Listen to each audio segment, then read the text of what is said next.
ধর্মনগরে জহর নবোদয় বিদ্যালয়ের এহেন কর্মকাণ্ডের খবর চাউর হতে শিলং থেকে ছুটে আসেন জহর নবোদয়ের অ্যাসিস্ট্যান্ট কমিশনার ঘনশ্যাম কুমার। তিনি খেরিং ঝুড়িয়ে জহর নবোদয় বিদ্যালয়ে এসে সমস্ত ছাত্রছাত্রীদের জবানবন্দি নেন, বার্তালাপ করেন সমস্ত শিক্ষক শিক্ষিকাদের সঙ্গে। এমনকি আজ ছাত্রছাত্রীর অভিভাবকদের সঙ্গেও আলোচনা চক্রে বসেন। আলোচনা শেষ করে সংবাদ মাধ্যমকে জানিয়েছেন এই ঘটনাটি সুষ্ঠু তদন্তক্রমে উনি দেখছেন।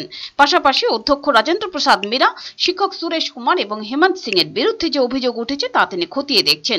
যদি ওরা দোষী সাব্যস্ত হয় তাহলে উনি তাদের বিরুদ্ধে কঠোর ব্যবস্থা গ্রহণ করবেন।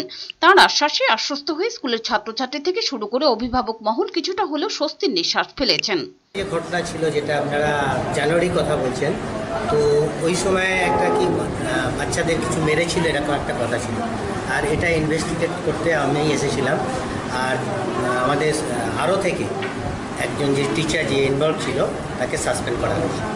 আর এই যে ঘটনাটা, যেটা আমি আজকে পুরো এখনও এটা ইনভেস্টিগেট করছি।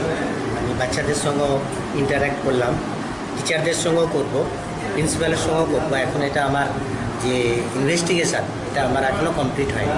যখন কমপ্লিট হবে তারপরেই আমি এটা পুরো বলতে পারবো যে কী ঘটনা কী না ঘটনা। স্কুল ছাত্রছাত্রী এবং অভিভাবকদের একটাই দাবি, বিদ্যালয় ঊর্ধ্বতন কর্তৃপক্ষ, অধ্যক্ষ রাজেন্দ্র প্রসাদ মীনা, শিক্ষক সুরেশ কুমার এবং হেমন্ত সিং এর কঠোর শাস্তির। এখন দেখার বিষয় ঊর্ধ্বতন কর্তৃপক্ষ তাদের বিরুদ্ধে কি ব্যবস্থা গ্রহণ করে। ব্যুরো রিপোর্ট, চ্যানেল দিন রাত।